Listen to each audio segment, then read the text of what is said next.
corrupt politicians and corrupt courts and corrupt money systems and corrupt businesses and lobbyists and things like that, and all these problems that we have. We let them happen because we were asleep. We didn't know. We didn't understand. Our schooling did not teach us enough about government to understand how it worked. Really how it worked. I mean, they'd say, oh, there's an executive and a legislative and you know, whatever. But far from beyond that, and beyond knowing what a little bit of the Constitution is about, and understanding the Revolutionary War and the French and Indian War, and the Civil War and World War One and Two, and stuff like that, to a point, our educations were relatively useless. I didn't know what would happen if there was a fraudulent election and how it was handled. I never knew that. Why don't I know that? Why would we not be taught that? Because they don't want you to use it. Why don't we know about our rights, and our history is being canceled every step of the way? I mean, we're losing all these things, and we don't even realize it most of the time. And so I started seeing a lot of this, like in 2006, 7, really strongly. And when I found Ron Paul, I was very much into his ideals and libertarian ideas. Sorry, yawn. But he didn't make it in. And I think that they cheated him, honestly. He was very well liked. I had a lot of people who were very interested in him when I was campaigning for him. I had my business at the time out at my little shop on the weekend, and I would put stuff out there, and people would like pick up Ron Paul stickers and things from me because I had them, and they were like, "Oh, how much are they?" I'm like, "They're free," and I'm campaigning for Ron Paul, and I had been given originally like a packet of like 100 bumper stickers and probably 50 little round ones.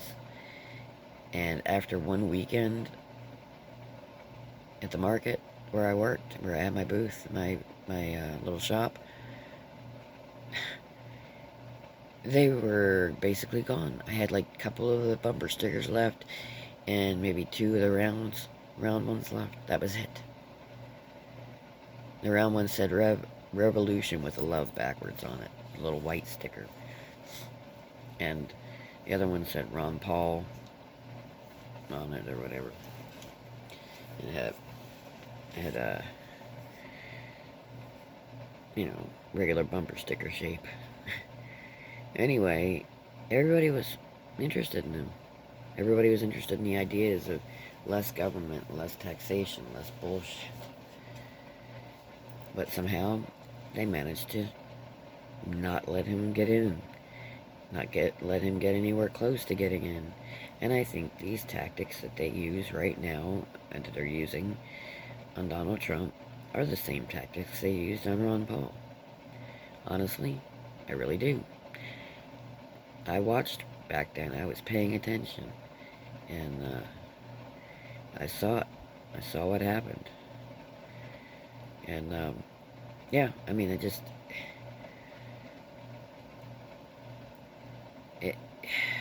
I want so badly for Trump on the 6th to get up on stage and hit a button and hit the emergency broadcast system and have it sent to everyone in the United States phone. Emergency, emergency. Please click this link immediately. And then have him announce the emergency, which would be that our government has been corrupted, co-opted, and colluded and deluded by the news and brainwashed and election falsified, and just lay it out. Lay it all out. Every single bit of it. And show the proof. You know, he's having these big, gigantic televisions posted all over the place. Hold up the receipts. Show us. Show the world. Make everybody watch it.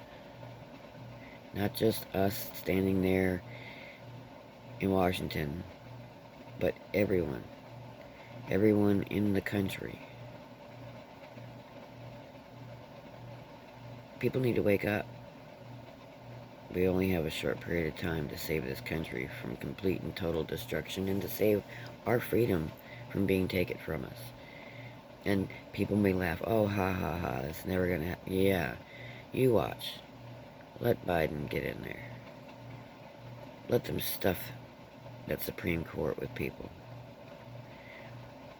Let them start voting on legislation that is completely Marxist and socialist. They'll never be, let them get away with this election fraud, and there'll never be another Republican, Libertarian, or Independent, or Conservative, or Constitutionalist in our government again. That's how serious this is. And all those books I read that were about post-apocalyptic things, those stories will come true.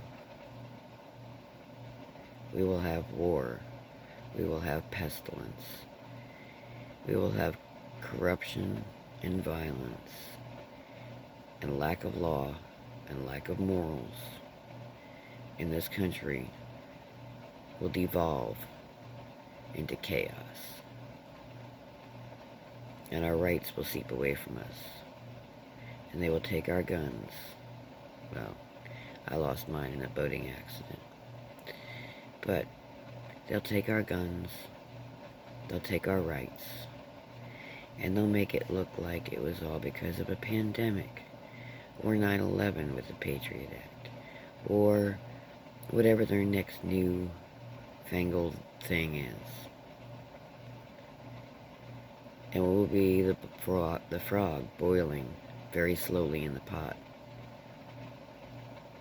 And it will be to a point where we don't even realize that we are totally trapped and enslaved. Well, some of us will. Some of us will fight it.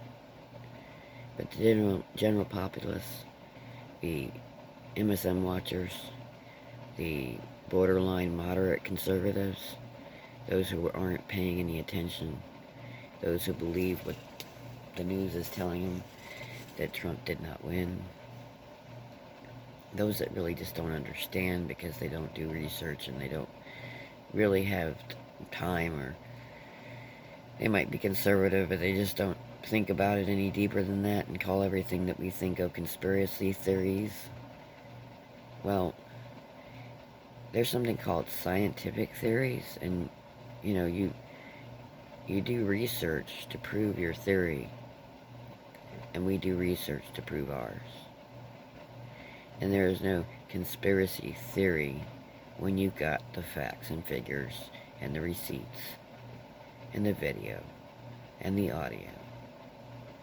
When you've got all that, it is no longer a conspiracy theory. It is a full-blown conspiracy. And it's been going on a very long time. And right now, I hope and pray that our President Trump and the people who are around him and the military whip these mother friggin' assholes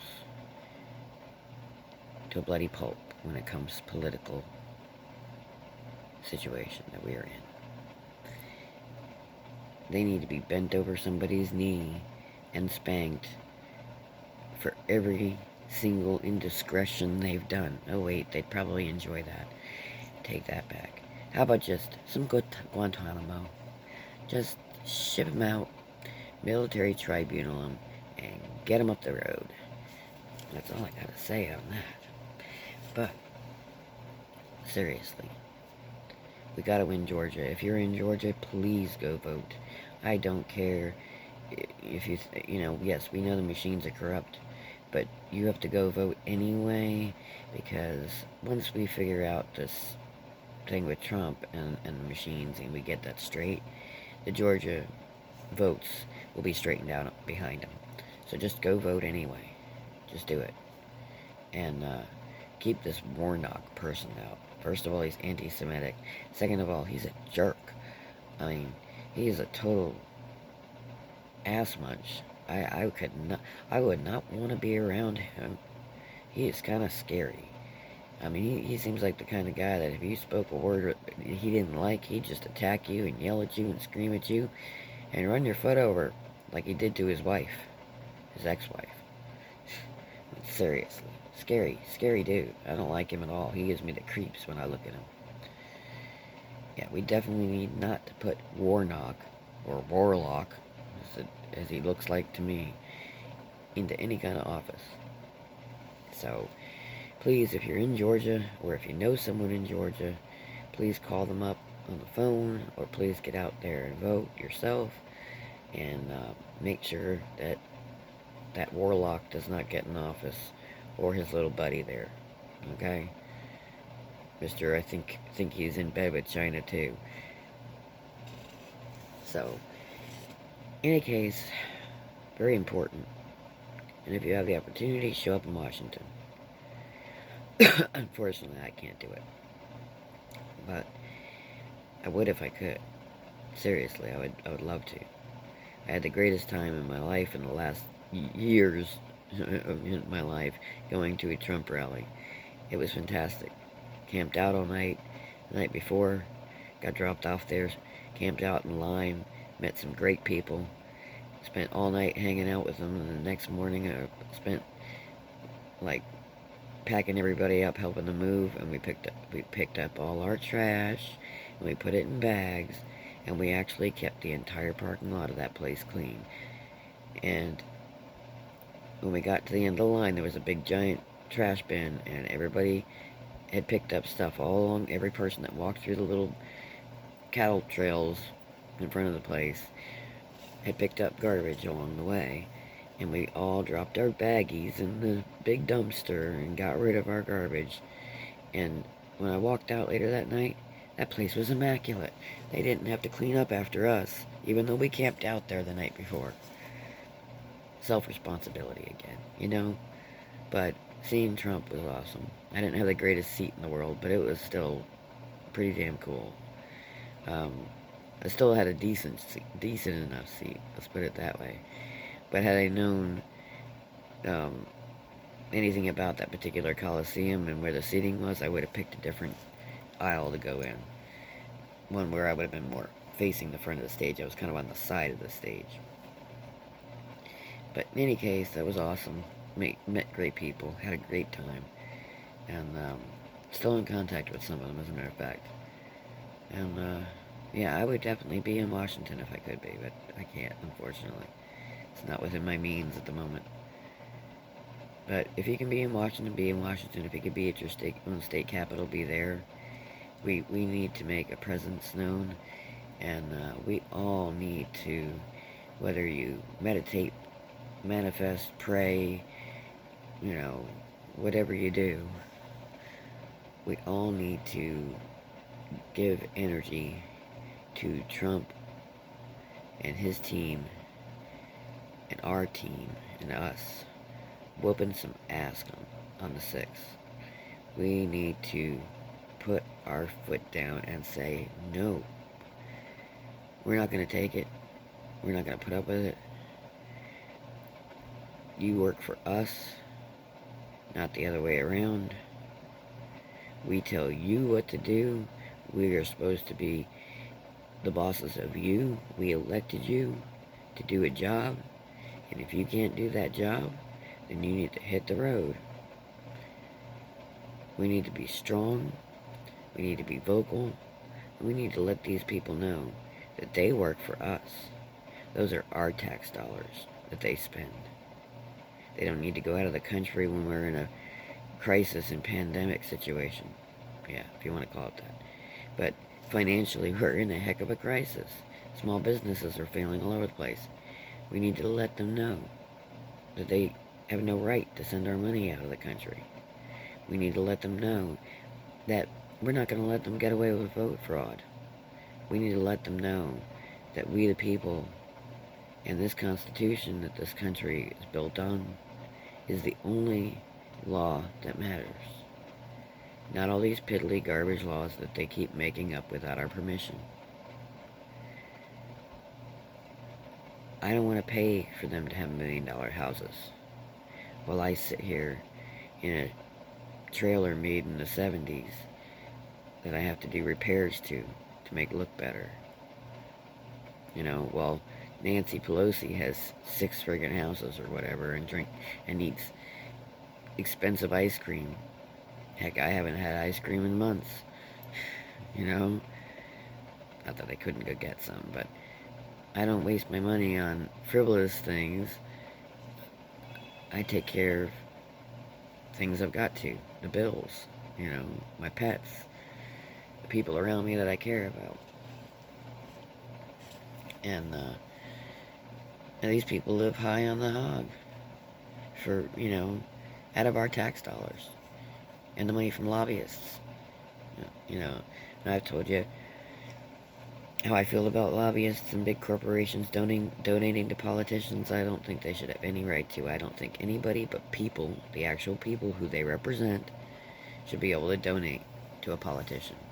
Voters. One person, one vote. One person, one donation. No corporations. No lobbyists. No manipulation. No out-of-the-country donations.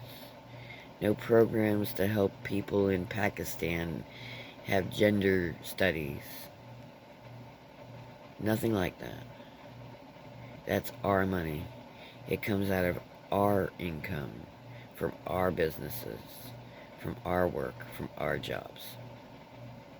And we need to start making it clear to them that if they cannot do what is right for the people, then we will make sure that they do not have a job. And that's it. Plain and simple. You have to tell them, either do what's right for the people, or you won't have a job. You work for us. And if you have some strange, huge amount of money coming into your account all of a sudden while you're in office, we will investigate you.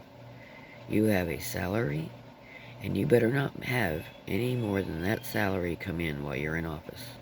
Once you get out of office, you can have all the book deals you want to, and you can have all the speaking tours you want to, and you can involve yourself with other governments, and you can involve yourself with companies and corporations, but while you're in office, the only money you're allowed to bring in is your income from what we pay you to do your job.